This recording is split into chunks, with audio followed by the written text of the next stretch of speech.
ये सब आदिनाथ भगवान के पर्यायवाची नाम है और उनके नाम काम के अनुसार हैं, लोग नाम के हैं। दशरथ के पुत्र का नाम क्या था?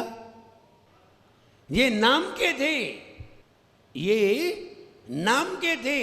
और तुम्हारा ध्यान नाम पे चला जाता है और यहाँ काम वाले नाम की बात है, यहाँ काम वाले नाम की बात है। और तुम यहाँ डिग्री वाली बात है, यहाँ गुणों से प्राप्त हुए नाम की बात है, किसी के द्वारा थोपे गए नाम की बात नहीं है। ये शंकर तो हमारे सामने ही बैठे हैं, ये इनको थोपा गया है। इनके पास शंकर जी के लक्षण नहीं है, ये नाम के शंकर हैं, वे काम के शंकर थे। तो काम के शंकर में और नाम के शंकर में क्या अंतर है? यही अंतर है, नाम वाले में काम कुछ नहीं होता है और काम वाले में काम भी होता है और नाम भी होता है। काम वाला महत्वशील है, वो डिग्री है, गुणों से प्राप्त हुई। कोई नाम अपना ब्रह्मा रख ले, कोई नाम अपना भगवान दास रख ले, तो क्या भगवान थोड़ी हो जाएंगे? लेकिन भगवान का नाम भगवान नहीं होता। महावीर स्वामी का नाम वर्तमान है, भगवान तो कहीं नाम ही नहीं है। रामचंद्र जी का नाम राम है, भगवान का है? तो भगवान तो डिग्री है, भगवान किसी का नाम नहीं होता, भगवान डिग्री है। और भग माने होता है ज्ञान, भग माने होता है ज्ञान, और वान भगवान ज्ञानवान, जिसमें संपूर्ण ज्ञान होता है, उसी को भगवान कहते हैं। ये डिग्री है। लेकिन लोग भगवान की डिग्री नहीं जानते। वे तो भगवान को तो वो भगवान माने भगवान नहीं, भगवान नहीं, भगवान माने ज्ञानवान, जो ज्ञान से सहित हैं उन्हें भगवान कहते हैं। लोगों को अर्थ मालूम नहीं है, और अर्थ मालूम नहीं है, जो सुन लिया सो चला जा रहा है। और शंकर किसका नाम है? आदिनाथ भगवान का। बुद्ध किसका नाम है? अब अभी हम बुद्ध की बात करें तो तुम्हें कौन से बुद्ध याद आएंगे? कौन से बुद्ध याद आ जाएंगे? गौतम बुद्ध याद आए। यह गौतम बुद्ध की बात नहीं है। ऐसे ही शंकर में दूसरे शंकर की बात नहीं है, यह आदिनाथ की भगवान की बात है। विधाता में दूसरे विधाता की बात नहीं है। पुरुषोत्तम में, अगर पुरुषोत्तम का नाम लें तो कौन याद आएंगे? राम। दूसरे नाम नहीं, दूसरे याद नहीं आएंगे, क्योंकि हम उनको ही समझते हैं। और यहाँ ये बताया जा रहा है, यहाँ डिग्री से बात करिए। राम किसे कहते हैं, बुद्ध किसे कहते हैं, शंकर किसे कहते हैं, विधाता किसे कहते हैं, पुरुषोत्तम किसे कहते हैं, यहाँ डेफिनेशन से बताया जा रहा है। तो आदिनाथ भगवान में ये गुण बताए जा रहे हैं। तो जो हमारी दृष्टि में दोष है, किसी का नाम लेते ही हमारा दिमाग दूसरी जगह पहुंच जाता है, अब नहीं जाएगा। जब हमें सारी चीज़ें पता चल जाएंगी तो हम आदिनाथ भगवान के सामने खड़े होंगे और कोई शंकर नाम ले देगा, अथवा कोई पुरुषोत्तम कह देगा, कोई विधाता कह देगा, कोई बुद्ध कह देगा, तो हमारी नज़र किसी और पे नहीं जाएगी, हमारी नज़र आदिनाथ भगवान पे ही टिकी रहेगी। हमारी नज़र में कोई दोष नहीं आएगा। यही दृष्टि दोष निरोधक है। जो न्यायाचार्य होते हैं, न्याय को जानते हैं, उनकी दृष्टि में कोई दोष नहीं होता। इसलिए न्याय पढ़ना बहुत जरूरी है। न्याय पढ़ने का मतलब ये नहीं है कि तुम लॉयर बन गए तो तुमने न्याय पढ़ लिया। अरे ये तुमने लौकिक न्याय पढ़ा है, लौकिक धाराएं पढ़ी हैं, अभी तुमने अंदर की धाराएं तो पढ़ी ही नहीं है। अंदर की धारा पढ़ोगे तब समझ में आएगा, है ना। हमारे खिल्लीमल जी कितनी भी दलील दे लें, लेकिन ये लौकिक दलील दे सकते हैं, आत्मिक दलीलें नहीं दे सकते। ये ऐसा क्यों है? ऐसा क्यों है? जैसे कि जहां धुआं निकल रहा है और जहां धुआं निकल रहा है वहां अग्नि जरूर है। बताइए कौन सा संबंध है? तो वे कहेंगे हमें नहीं मालूम, ये न्याय की बातें हैं। ये कौन सा रिलेशन है? जहाँ धुआं होता है वहाँ अग्नि होती है, ये कौन सा रिलेशन है? लेकिन जहाँ अग्नि होती है वहाँ धुआं हो ये जरूरी नहीं है, लेकिन जहाँ धुआं होता है वहाँ अग्नि होती है, ये भी एक रिलेशन है। हर एक आत्मा में ज्ञान है, ये भी एक रिलेशन है। और हमारी आत्मा पे शरीर चढ़ा हुआ है, ये भी रिलेशन है। और हमारे शरीर पर टोपी लगी हुई है, हम पैंट शर्ट पहने हुए हैं, हम साड़ी पहने हुए हैं, ये भी रिलेशन है। अब ये न्याय की बातें हैं, कौन सा रिलेशन है कैसे बताएंगे? जब हम न्याय पढ़ेंगे तब समझ में आएगी। तो न्याय ये मत समझ रहे ना हमने लॉ कर ली तो हमने न्याय पढ़ लिया है, नहीं नहीं। जैन दर्शन का न्याय पढ़ो, बहुत गहरा है, बहुत डीपली है। यहां बाल की खाल नहीं निकाली जाती, ये तो कोर्ट में बाल की खाल निकाली जाती है, यहां खाल में से खाल निकाल देते हैं। बाल की खाल तो दुनिया निकालती है, यहां खाल में से खाल निकाल देते हैं। तो इसलिए जैन दर्शन के न्याय की बात बड़ी विचित्र है। जो न्याय जानता है उसकी दृष्टि में किसी तरह का दोष नहीं होता। जैसे मेरी दृष्टि में कोई दोष नहीं है, तुम चाहे किसी का नाम लो, हम जानते हैं ये नाम किसका है, और मेरी नज़र किसी पे नहीं जाती, आदिनाथ भगवान पे ही टिकी रहती है। ये दृष्टि दोष समाप्त होने पर हमारी दृष्टि एक ही जगह टिकी होती है, और हम सब जानते हैं, हम सब जानते हैं। जैसे जैसे व्यक्ति के यहाँ एक मेहमान आ रहा था, तो देखिए कहने के तरीके हैं। तो व्यक्ति के यहाँ मेहमान आ रहा था, तो उसने कहा तुम मेहमान आ रहे हैं, तुमने बिस्तर लगा लिए कि नहीं? बोले हाँ लगा लिए। बोले एक बिस्तर,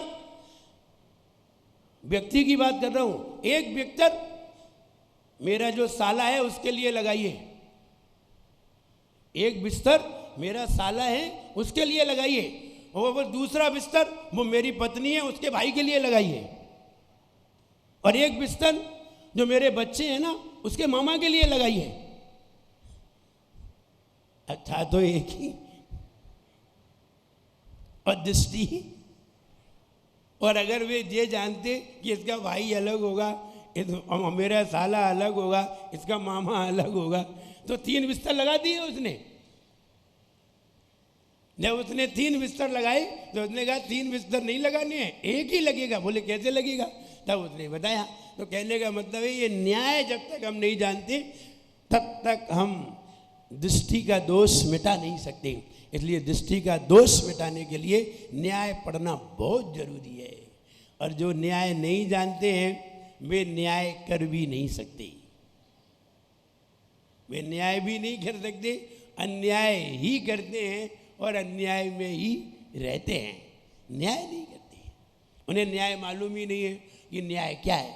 इसलिए दृष्टि दोष निरोधक, दृष्टि के दोष को निवारण करने वाला, अभी हम पूरा अर्थ बताएंगे कि शंकर का अर्थ क्या है, बुद्ध का अर्थ क्या है, और विधाता का अर्थ क्या है, पुरुषोत्तम का अर्थ क्या है, ब्रह्मा का अर्थ क्या है पहले बता चुके हैं, राम का अर्थ क्या है, पूरी डेफिनेशन आएंगी। जाप देखते हैं, ओम ह्रीम अर्हम नमो उग्र तवनम, ओम ह्रीम अर्हम नमो उग्र तवनम। वे मुनि महाराज जो उग्र तपस्वी हैं, उग्र तपस्वी की बात अलग होती है, उग्रता दिखाते हैं, गुस्सा दिखाते हैं, अड़ियल हो जाते हैं, किसी की बात नहीं मानते, जो कह दिया मैंने कह दिया, जो करना है तो करना है। अब किसी की भी नहीं मानना है, उग्र मुनि महाराज। महाराजों को उग्र नहीं होना चाहिए, होना चाहिए, महाराजों को उग्र होना चाहिए, लेकिन किस विषय में? तपस्या में, तपस्या में उग्र होना चाहिए। सामने बैठ गए, सामने से सूरज आया और 45 टेम्परेचर है, सूरज के सामने ही खड़े हो गए मुंह करके, कर ले मेरा क्या करता है, देख तेरे में ताकत ज्यादा है कि मेरे में ताकत ज्यादा है। और अड़ियल, इसे कहते हैं उग्र, उग्रता होना, उग्र तपस्वी होना। गर्मी में पहाड़ों की ऊपर जाकर के सर्दी में कोई नदी के तट पर जाकर के ठंडी हवा चल रही है, हम वहीं बैठ गए जाकर के, लो उग्र तपस्वी। और बरसात में पेड़ के नीचे बैठ गए। जैसे अपन कभी देखते हैं कहीं जब जो है कुंभ का मेला लगा था, कोई धूनी लगा के बैठे हैं, वो अग्नि लगा ली और वहीं बैठे हैं, कोई ने कुछ कर लिया, कोई ने कुछ कर लिया। ऐसे वो लोग समझते हैं कि हम समाधि में बैठ गए। समाधि इसे नहीं कहते, समाधि तो उसे कहते हैं जो मरते समय चारों प्रकार के आहार का त्याग किया जाता है, और चारों प्रकार के आहार का हमेशा के लिए, ये नहीं है दो दिन के लिए, 2-4 दिन के लिए किया जाता है, ये संलेखना होती है। लेकिन समाधि उसे कहते हैं जिसमें हमेशा के लिए सभी प्रकार के आहार पानी का त्याग कर दिया जाता है। ये नहीं है 4 दिन के लिए समाधि ले ली, घुस गए गड्ढे में और बैठ गए समाधि ले ली, इसे समाधि कहते हैं? अरे इसे समाधि नहीं कहते, ये तो एक नियम है, अभ्यास है। समाधि तो उसे कहते हैं कि बैठ गए तो उठेंगे नहीं, अब मृत्यु के बाद ही कोई हमें उठाएगा, उसे समाधि कहते हैं। लेकिन लोग इसे ही समाधि समझ बैठे और चल रही है, और लोग भी मान रहे हैं, वो यही नहीं जान रहे कि समाधि किसे कहते हैं। तो जो मुनिराज हैं समाधि ले लेते हैं और बैठ जाते हैं। ऐसे तपस्वी महाराज उग्र तपस्वी कहलाते हैं। वे मुनि महाराज विदेह क्षेत्र में विराजमान हैं। और ऐसा नहीं है कि थोड़ी देर के लिए खड़े हो गए, नहीं नहीं, उग्र तपस्वी हैं, गुस्सा आ जाए तो महीना भर खड़े ही रहे। बोले ऐसे कैसे हो सकता है? ये उनकी बात मत करो, ये उग्र तपस्वी हैं, इनके जहाँ मन आ गई और कहीं उठाया पीजी का मंडल, ये जा रहे हैं पहाड़ पे। मान लीजिए कहीं चतुर्थ काल हो, हमें मुनिराज हो और ये पहाड़ हो, तो निकल जाए पीजी का मंडल लेके, तुम्हें तो पता ही नहीं चले कि कहाँ गए, और तुम ढूंढते फिरो कि कुंड में है, कहाँ है, हमें पता ही नहीं चले कहाँ बैठे। और खड़े हो जाए जाके तपस्या में खड़े हैं, महीने भर खड़े रहें, महीने भर बाद आए, उन्हें पता ही नहीं महाराज कब चले जाते हैं, कब आ जाते हैं। उग्र तपस्वी कहलाते हैं ये मुनि महाराज। महीने महीने भर खड़े रहते हैं, जैसे कि बाली मुनि खड़े रहे। बाली मुनि कैलाश पर्वत पर खड़े रहे। कहाँ कैलाश पर्वत, जहाँ जाते ही आदमी ठंड के मारे सिकुड़ जाए, और वहाँ खड़े थे वे आराम से। तो वे मुनि महाराज, उग्र तपस्वी मुनि महाराज विदेह क्षेत्र में विराजमान। उन मुनि महाराज को मेरा नमस्कार हो गई। ये कमजोर मुनि महाराज नहीं होते, बहुत ताकतवर होते हैं। इनकी हड्डी में इतनी दम होती है कि इन्हें बर्फ में डाल दो तो उन्हें कुछ नहीं होगा, बर्फ पिघल जाएगी, उन्हें कुछ नहीं होने वाला है। इतने मजबूत होते हैं, इतनी मजबूत हड्डियां होती हैं, वे मुनि महाराज हैं। आइए अर्थ देखते हैं। चित्र में देखिए क्या दिखाई दे रहा है? आदिनाथ भगवान है, और कौन है? आदिनाथ भगवान के साथ ब्रह्मा, विष्णु, शंकर, ये सभी चित्र बने हुए हैं। बीच में आदिनाथ भगवान बने हुए हैं। बुद्ध भी हैं, शंकर भी हैं, ब्रह्मा भी, विधाता भी हैं, और महेश भी हैं। और साथ में मानतुंग आचार्य भी हैं। आचार्य मानतुंग महाराज ये कहने जा रहे हैं कि किसी दूसरे का नाम बुद्ध नहीं है। जो लोग समझे कि उनका नाम बुद्ध है, नहीं नहीं, उनका नाम बुद्ध नहीं है। बुद्ध किसे कहते हैं? बुद्ध। तो अर्थ बताते हैं, बुद्धस तुम एव, आप ही बुद्ध हो। बुद्ध तुम एव, तुम माने आप ही बुद्ध हो। विबुधार्चित, क्योंकि देवों के द्वारा पूजित हो, और बुद्धि बोधात, और आपको संपूर्ण ज्ञान है। बुद्ध किसे कहते हैं? जो बुद्धिमान है। बुद्ध किसे कहते हैं? जिसके पास सभी तरह की बुद्धि है। बुद्ध किसे कहते हैं? जिसे संपूर्ण ज्ञान है। बुद्ध किसे कहते हैं? जिसको केवल ज्ञान है, संपूर्ण ज्ञान है, उसे बुद्ध कहते हैं। संपूर्ण ज्ञान किसमें? आदिनाथ भगवान। कितना ज्ञान है? संपूर्ण ज्ञान। ज्ञान कितना होता है? ज्ञान होता कितना है?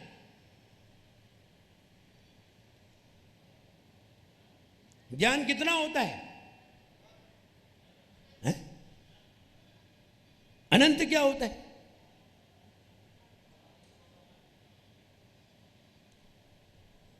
अनंत क्या होता है तो तुम्हें पता तो चले। तुम्हारा ज्ञान कहां तक की बात को जानता है? कहां तक की? मंदिर तक की? यहां तक की जानता है? रोड पे बताइए कौन घूम रहा है, तो फिर तुम तो कह रहे हो मंदिर तक की। तुम्हें अपनी पीठ की नहीं मालूम कि पीठ पे क्या है, बात करते हो मंदिर तक की। हम अपना पूरा शरीर नहीं देख सकते। हमारे पास ऐसा ज्ञान नहीं है कि हम वस्तु को पूर्णता से देख लें। ये किताब रखी है, आप देख रहे हैं पूरी, फिर आपको अपनी नाक तक पूरी नहीं दिख रही और चले वहां मंदिर तक को ज्ञान देखवे। इसलिए हमें कितना ज्ञान है, हम तो कोई भी वस्तु को पूर्ण देख ही नहीं सकते। आप डाल लो नजर, कोई भी वस्तु तुम्हें पूर्ण नहीं दिख सकती।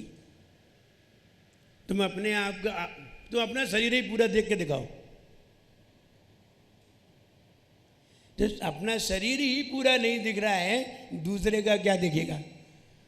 इसलिए हमें तो ज्ञान अल्प है, लेकिन उनकी बात करिए जिनको संपूर्ण ज्ञान है। उन्हें अपना शरीर ही नहीं, सारी दुनिया के शरीर दिखाई दे रहे हैं। उन्हें कहते हैं संपूर्ण ज्ञान। जो संपूर्ण ज्ञान के धारी, आप में संपूर्ण ज्ञान है, इसलिए बुद्ध और कोई नहीं है, आप ही बुद्ध हो, क्योंकि आपके पास संपूर्ण ज्ञान है। तुम आप ही शंकरः असि, आप ही शंकर हो। भुवनत्रय, क्योंकि आप तीनों भुवन को सम करोति। सम, सम माने होता है सुख, सम माने होता है सुख। शकर वाला सा लगा हो और मां हो तो सम माने होता है सुख, और सड़क वाला सा हो और खा लगा हो तो इसका मतलब, सड़क वाला सा हो और मां हो, इसका मतलब है समता।